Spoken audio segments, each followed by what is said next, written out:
A paz do Senhor Jesus, meus amados irmãos, estamos aqui uma vez mais para a nossa leitura diária da Bíblia. Hoje nós estaremos lendo no livro de Esdras, os capítulos de número 7 e 8. Lembrando sempre que a versão que nós estamos usando é Almeida, Revista e Atualizada. Vamos lá então para a nossa jornada? Capítulo 7. Passadas essas coisas, no reinado de Artaxerxes, rei da Pérsia, Esdras, filho de Seraías, filho de Azarias, filho de Ilquias, filho de Salum, filho de Zadok, filho de Aitube, filho de Amarias, filho de Azarias, filho de Meraiote, filho de Zeraías, filho de Uzi, filho de Buque, filho de Absua, filho de Finéias, filho de Eleazar, filho de Arão, o sumo sacerdote, mostrando que Esdras era de uma linhagem sacerdotal. Então, por isso que traçou essa genealogia aqui, tá?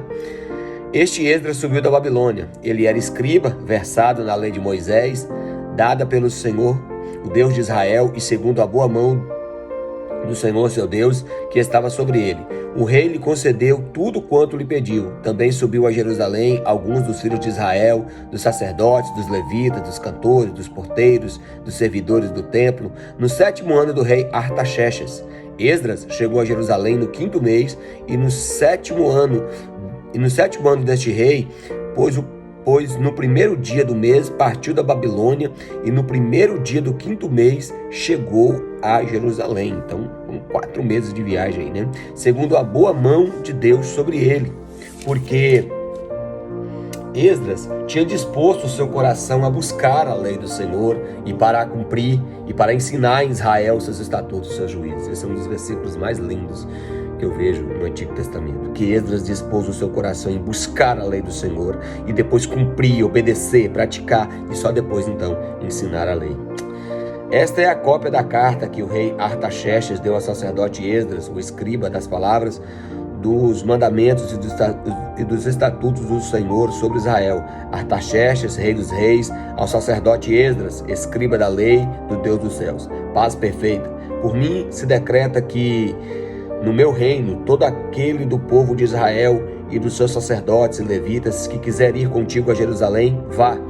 Porquanto és mandado da parte do rei e dos seus 7 conselheiros para fazeres inquirição a respeito de Judá e de Jerusalém, segundo a lei do teu Deus que está na tua mão, para levares a prata e o ouro que o rei e os seus conselheiros espontaneamente ofereceram ao Deus de Israel, cuja habitação está em Jerusalém. Bem assim a prata e o ouro que achares em toda a província da Babilônia, como as ofertas voluntárias do povo e dos sacerdotes, oferecidas espontaneamente para a casa do seu Deus, na qual está em Jerusalém.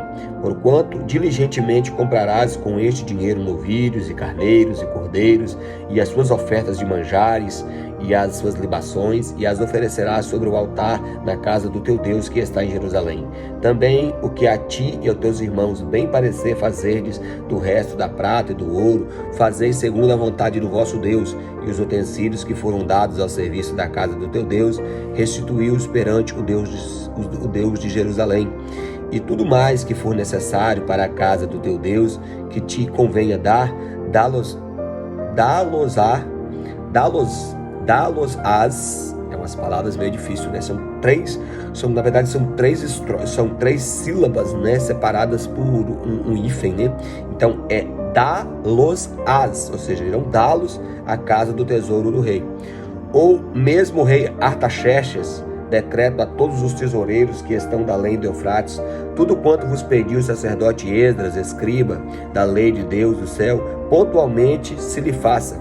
Até 100 talentos de prata, até 100 coros de trigo, e até 100 batos de vinho, e até 100 batos de azeite e sal à vontade.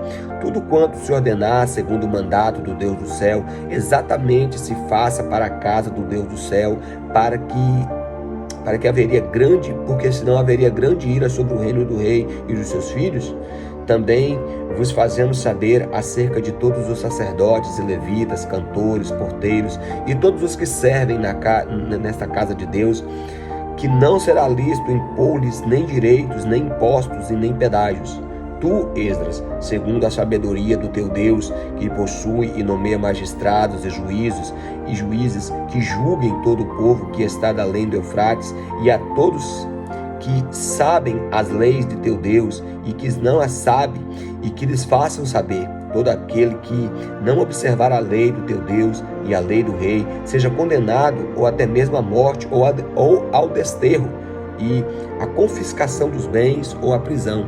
Bendito seja o Senhor, o Deus dos seus pais, que deste modo moveu o coração do rei para ornar a casa do Senhor, a qual está em Jerusalém, e que estendeu para mim a sua misericórdia perante o rei e os seus conselheiros e todos os seus príncipes poderosos. Assim me animei, segundo a boa mão do Senhor, no meu Deus sobre mim, e ajuntei de Israel alguns chefes para subirem comigo.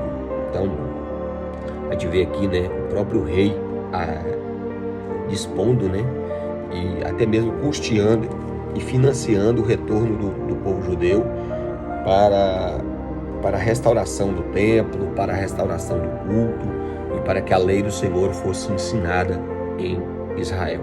Glória a Deus, né? Capítulo 8 agora. São estes os cabeças das famílias com suas genealogias que subiram comigo da Babilônia no reinado do rei Artaxerxes. Dos filhos de Finéias, Gerson. Dos filhos de Itamar, Daniel. Dos filhos de Davi, Ratus.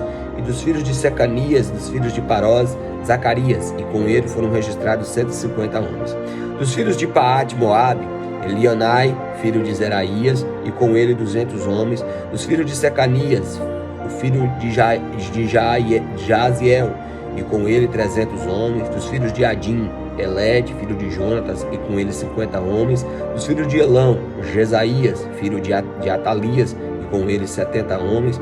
Dos filhos de Cefatias, Zebadias, filho de Micael, e com ele 80 homens. Dos filhos de Joabe, Obadias, filho de Jeiel, e com ele 218 homens. Dos filhos de Bani, Selomite, e o filho de Josifias, e com ele 160 homens. Dos filhos de Bebai, Zacarias, filho de Bebai, e com ele 28 homens. Dos filhos de Asgade, Joanã, filho de Racatã, e com ele 110 homens. E dos filhos de Adonicão, últimos a chegar, seus nomes eram estes: Elifelete, Jeiel e Semaías, e com eles 60 homens. Dos filhos de Bigvai, Utai e Zabude, e com eles 70 homens. Ajuntei-os perto do rio que corre para a Ava, onde ficamos acampados 3 dias. Passamos revista pelo povo aos sacerdotes, e não tendo achado nenhum dos filhos de Levi, enviei Eliezer, Ariel, Semaías, Elnatã, Jaribe, Elnatã, Natã, Zacarias e Mesulão, os chefes, como também a Joiaribe e Elnatã, que eram sábios. Enviei-os a Ido, chefe de Casifia, que lhes foi expressamente as palavras que deveriam dizer a Ido e aos servidores do templo, seus irmãos, em Casifia, para trazerem ministros para a casa do nosso Deus. Trouxemos-nos, segundo a boa mão de Deus sobre nós, um homem sábio dos filhos de Mali, filho de Levi, filho de Israel, a saber, Serebias, com seus filhos e seus irmãos, 18, e Razabias, e com ele Jesaías, filho de Merari, e com seus irmãos, os filhos dele, 20, e dos servidores do templo que Davi e os príncipes deram para o ministério dos levitas, 220, todos eles mencionados nominalmente. Então apregoei ali um jejum junto ao rio Aava, para nos humilharmos perante ao nosso Deus, para pedirmos uma jornada feliz para nós, para os nossos filhos e para tudo que era nosso. Porque tive vergonha de pedir ao rei o exército de cavaleiros para nos defender do inimigo no caminho, porquanto já lhe havíamos dito: a boa mão do nosso Deus é sobre todos aqueles que o buscam para o bem, mas a sua força e a sua ira contra todos aqueles que o abandonam. Forte isso aqui, né? Nós, pois, jejuamos e pedimos isto ao nosso Deus, e ele nos atendeu. Aleluia! Então separei 12 dos principais, isto é, Serabias, Razabias e 10 dos seus irmãos, pesei-lhes a prata, o ouro, os utensílios que eram a contribuição para a casa do nosso Deus, o qual ofereceram o rei, os seus conselheiros e os seus príncipes, e todo Israel se achou ali. Entreguei-lhes nas mãos 650 talentos de prata, e em objetos de prata 100 talentos, além de 100 talentos de ouro, e de 20 taças de ouro, e 1000 daricos, e 2 objetos de lustroso fino de bronze, tão precioso como o ouro. Disse-lhes: vós sois santos do Senhor, santos são os objetos com que, como também esta prata e esse ouro, oferta voluntária ao Senhor, Deus de vossos pais. Vigiai e guardai, até que peseis na presença dos principais dos sacerdotes, dos levitas e dos cabeças das famílias de Israel em Jerusalém, nas câmaras da casa do Senhor. Então receberam os sacerdotes, os levitas, o peso da prata, o ouro dos objetos, para trazerem a Jerusalém a casa do nosso Deus. Partimos do rio Aava no dia 12 do primeiro mês, a fim de irmos para Jerusalém, e a boa mão do nosso Deus estava sobre nós, e livrou-nos das mãos dos inimigos, dos que armavam ciladas pelo caminho. Chegamos a Jerusalém e repousamos ali 3 dias. No 4º dia, pesamos na casa do nosso Deus a prata, o ouro e os objetos, e entregamos a Meremote, filho do sacerdote Urias. Com ele estava Eleazar, filho de Finéias, e com eles Josabade, filho de Jesua, e Noadias, filho de Bunuí, filho de Binuí, os levitas. Tudo isso foi contado e pesado, e o peso total imediatamente registrado. Os exilados que vieram do cativeiro ofereceram holocaustos ao Deus de Israel: 9 novilhos por todo Israel, 96 carneiros, 77 cordeiros, e como oferta pelo pecado, 12 bodes, tudo em holocausto ao Senhor. O holocausto era uma oferta que era queimada totalmente, tá, irmãos? Então deram as ordens do rei aos seus sátrapas e aos governadores deste lado do Eufrates, e esses ajudaram o povo na reconstrução da casa de Deus. Então, eventos aí do retorno do povo para restabelecer, para reconstruir o templo e reconstruir a cidade, como nós vamos ver no livro de Neemias. Amém? Em primeiro lugar, leia a palavra de Deus.